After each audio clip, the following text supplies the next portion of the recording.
Okay. Hello, dear friends. Good afternoon. Such a beautiful, beautiful afternoon. Let me move it a little bit. Now we can see. So this story is Perseus and Medusa. It's Medusa.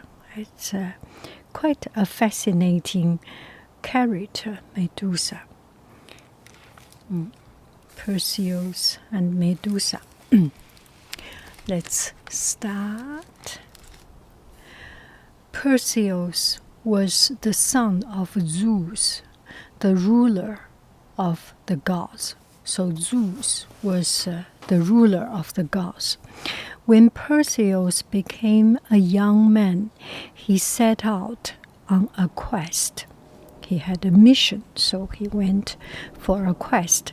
He wanted to prove himself worthy of his father by winning fame and glory.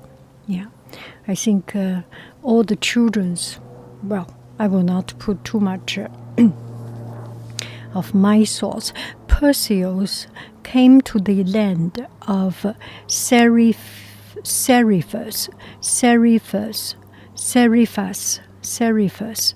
He found the whole country blasted and barren. Oh, nothing grew in the fields. The trees of the forests were blackened stumps. The people huddled in caves, afraid to come out. The only buildings that Perseus could see were burnt out ruins. Oh my. What has happened to your land? He asked the king.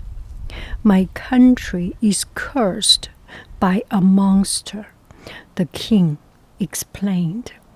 Her name is Medusa. Once she was a maiden who boasted of her beauty.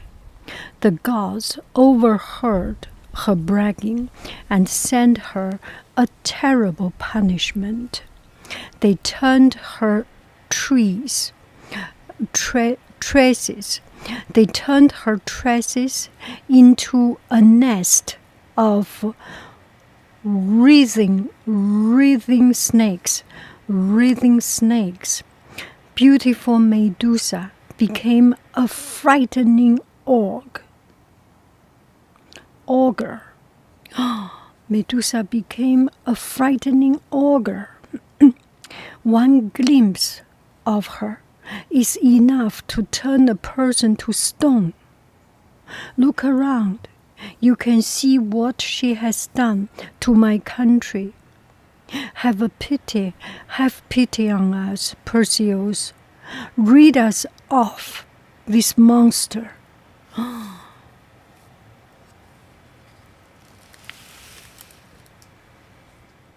Okay, so here is the apricot jam. Let me put on a better light. You can see it. Looks so good. Wow. Look at it. And it is so good because it's kind of caramelized, a little bit caramelized. And if you take longer time to cook it, there is a much intense and developed flavor. I like it. It's different from just if you see the recipe from the package, you can see some of the recipe. You boil water and put the fruit in. No, it's not the same. This one is a little bit caramelized. Oh, so good, so good. This is the lemon curd. Okay, I need a cup of tea. And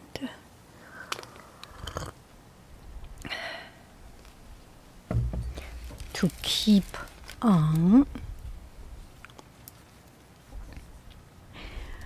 Perseus promised to do his best or die in the attempt.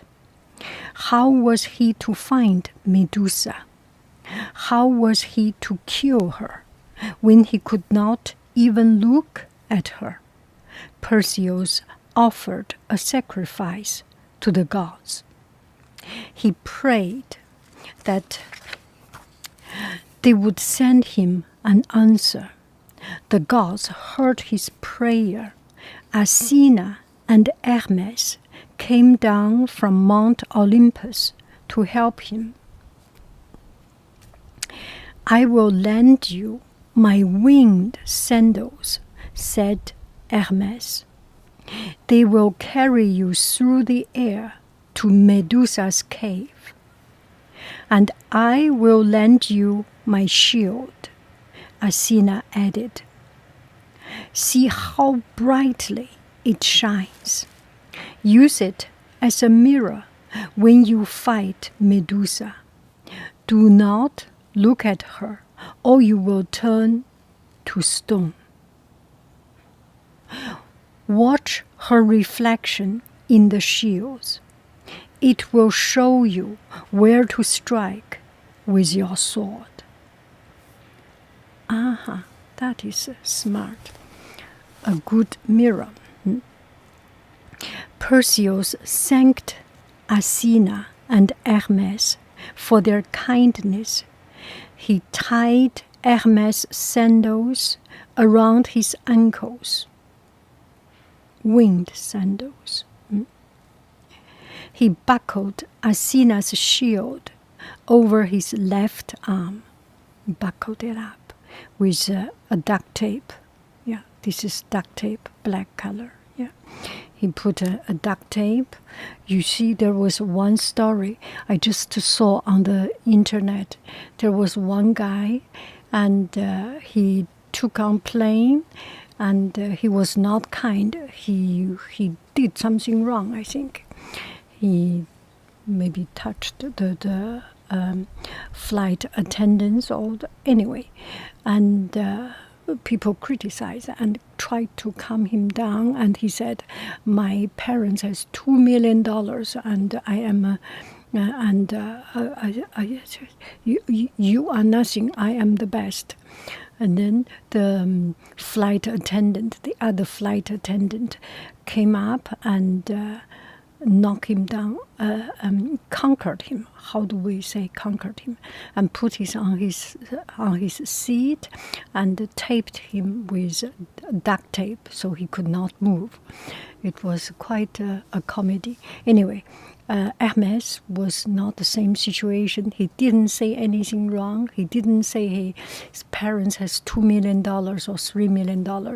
He just need the shield. Okay. Perseus thanked Athena and Hermes for their kindness. He tied and he tried on the shoes and tied the shield. Taking his sword in his right hand, he cried, "Carry me to Medusa!" Ooh, he was flying, must be. The wings on the sandal fluttered. They carried Perseus high into the sky and across the land of Seriphus. Perseus saw a range of mountains below. Smoke billowed from a cave. Perseus flew down to see what was inside. He passed over heaps of statues. Oh, a lot of statues. Can you believe what it is? Can you guess? I guess they were fighting Medusa, and Medusa gave them a glance and they turned into stone. So those are the statues. Suddenly he realized what they were. These were the bodies of people who had come to fight Medusa. She had turned them all to stone. Perseus adjusted his shield so that he could see the mouth of the cave in the shield's mirror-like surface. Oh, he did not see, because if he see, he will turn into a stone. He will not allow himself to see anything of Medusa's eyes. Even when Medusa died, her glance will turn anything into stone, so any person into stone. So he used the shield, the mirror, to look. Okay. With his eyes fixed on the shield, he cried, "Medusa, it is I, Perseus, son of Zeus. I challenge you to fight." A rattling hiss filled the air as the monster emerged from her cave.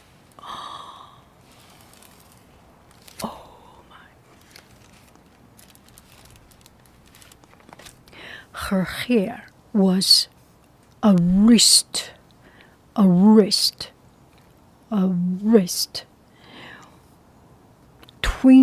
Twist. Her hair was a twisting, twinning mass of snakes. Green scales covered her body from head to feet. Green scales. Poison dripped from her fangs. Oh my. As she gnashed her teeth, she bared her claws. "Perseus, son of Zeus," she hissed. "Is that your name? I cannot remember the names of all who come to challenge me, but I remember their faces. I can see them now, as if they were carved in stone." Medusa laughed, long and hard. Smoke poured from her nostrils. She spit jets of flame at Perseus. His winged sandals carried him out of the way. Oh, that's lucky. "Why don't you look at me, Perseus?" Medusa said. "Are you afraid of being overcome by my beauty?" "Overcome, yes. By your beauty, no." Perseus replied, "Take a look at yourself, but be careful. The sight of your own face might turn you to a stone." Perseus turned his shield so that Medusa could see her own reflection. The monster shrieked.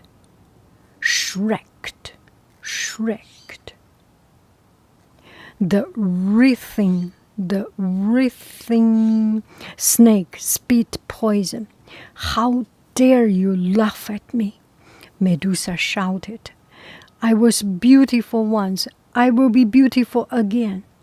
You won't have the chance." "You will not have the chance." Perseus fixed his eyes on Medusa's face, mirrored in the shining shield. Whoosh! That was... I saw Perseus fix his eyes on Medusa's face in the mirror, luckily. He gripped his sword and struck. Medusa's head flew from her shoulders. Her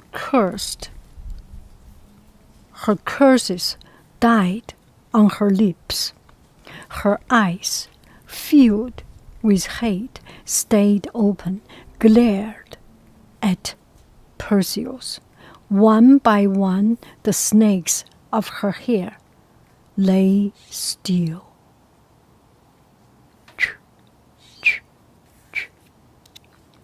Even in death, Medusa's terrible face still had the power to turn people to stone. Perseus took care not to look at it. He turned his eyes away as he picked up the head and placed it inside a leather sack. Whew, he didn't look. That is good. Then he flew on far out over the ocean to the shores of the great sea. A large rock rose from the waves. Suddenly, Perseus heard someone screaming for help. He flew down to see what it was. He found a beautiful maiden chained to the rock. "Who are you?" Perseus asked. "What brought you here?"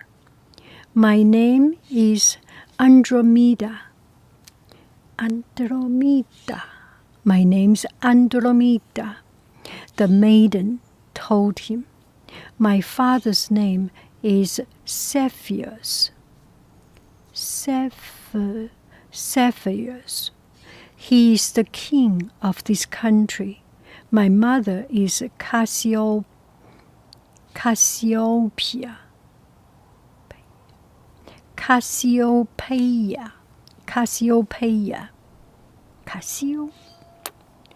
She angered the gods by boasting of her beauty. Oh, Cassiopeia. They sent a dragon to destroy the cities of our coast. The monster has devoured whole towns. Hundreds of people have lost their lives. My parents asked the gods to forgive them.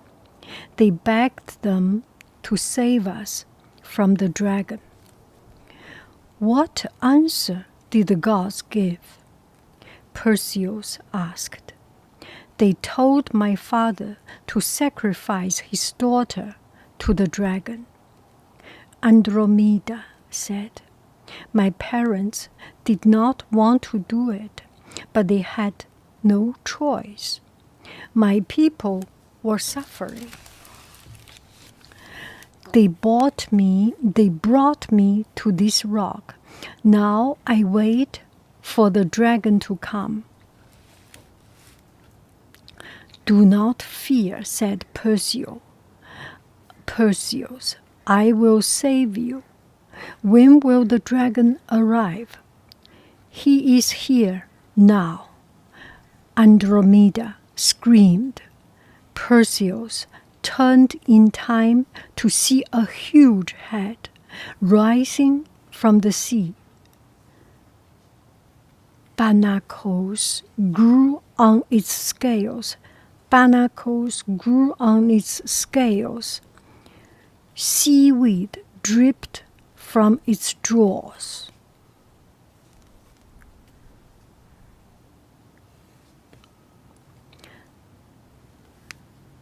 And this is the pure apricot jam. It's like amber gold. So good. Wow.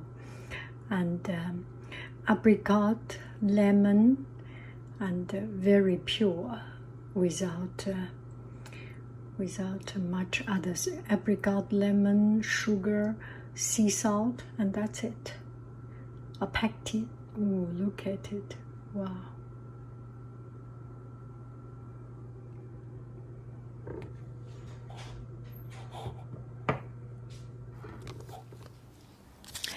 The dragon longed at Perseus, but Perseus' winged sandals carried him high in the air to safety.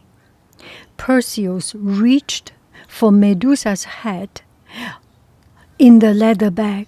Oh, he is smart. Yeah. "I cannot let this creature hurt Andromeda," he thought. "I can easily turn it to stone by showing it Medusa's head. Oh, but if I do, the victory will never really be mine. I must defeat this dragon myself, relying only on my courage. Oh, the ego is taking its place. Oh, I'm too early to make any comments. Anyway, Perseus drew his sword. He flew down to attack the dragon. Again and again, he stabbed at the creature.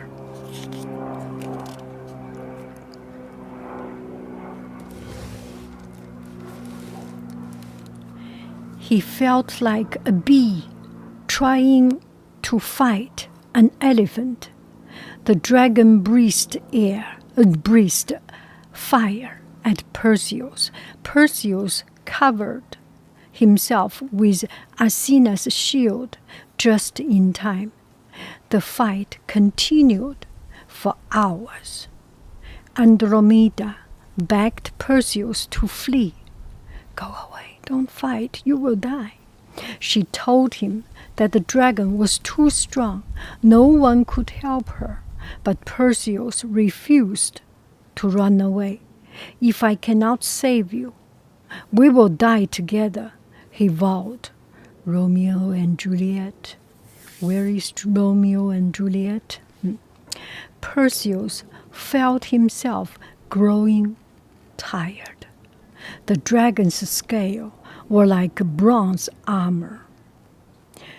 There seemed no way for his sword to penetrate them. Suddenly, he noticed a spot beneath the dragon's neck where his scale did not quite grow together. Oh.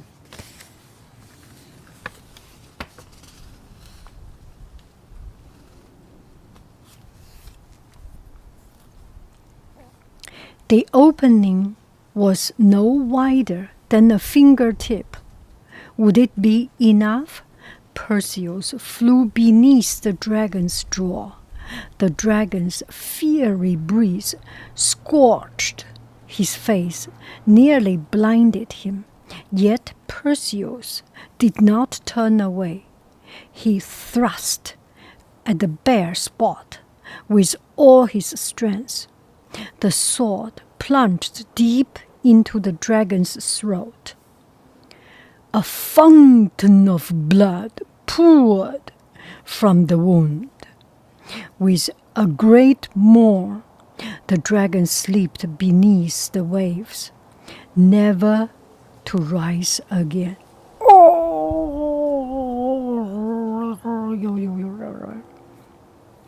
Perseus broke Andromeda's chain. He lifted her in his arm and flew with her through the air all the way to her father's palace. Zephyrus and Cassiopeia wept with joy to see their daughter again. How can we reward you? They said to Perseus. All the treasures of our kingdom are yours. I don't think he wants anything. He wants something or one thing only. Yes, I only want one treasure. Perseus told them, let me take Andromeda for my bride. Andromeda and Perseus were married. Everyone in the kingdom came to the palace to celebrate their wedding. When the festivities were at their height, the door burst open. A band of young men armed with swords and spears forced their way into the hall. Who are you? Perseus asked. If you have come to join our feast, you are welcome. If you have come to cause trouble, I warn you. My sword is at my side. I am prepared to defend my bride. Perseus, Andromeda. Wow.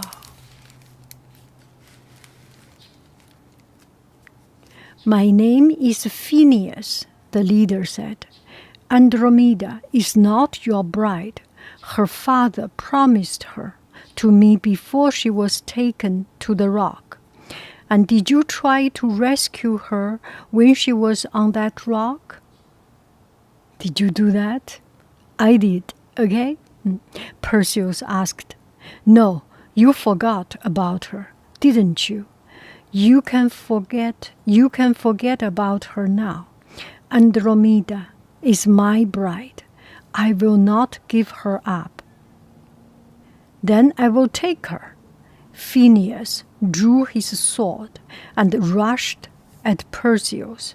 His friends joined in, slashing at Perseus from all sides. Run, Perseus, or they will kill you. Andromeda screamed. I will not run from these cowards, nor will I stain my sword with their blood, said Perseus. I will use the power of one enemy to defeat another. Oh, how powerful. Use the power of one enemy to defeat another. All my friends, cover your eyes. As he said this, he pulled Medusa's head from the leather bag and held it up in the faces of Phineas and his followers. They instantly turned to stone. The wedding feast went on all night. The next morning, Perseus and his bride moved into a new palace. It was built on a hilltop with a splendid view and wonderful terraced gardens filled with trees and flowers, as well as some unusual statues. Oh my goodness! Use the power of one enemy to defeat another. This is the best quote for today. Thank you very, very much. I love you. I really do. Do. Bye-bye, friends. Okay, hello, dear friends. I will take this opportunity to introduce you my Etsy shop. And here are the products I sell on Etsy. Art supply, lemon curls, original painting, brushes, and ceramics, and cooking, and tea, and all these things. If you want to help me to support, I really appreciate. Yeah, thank you.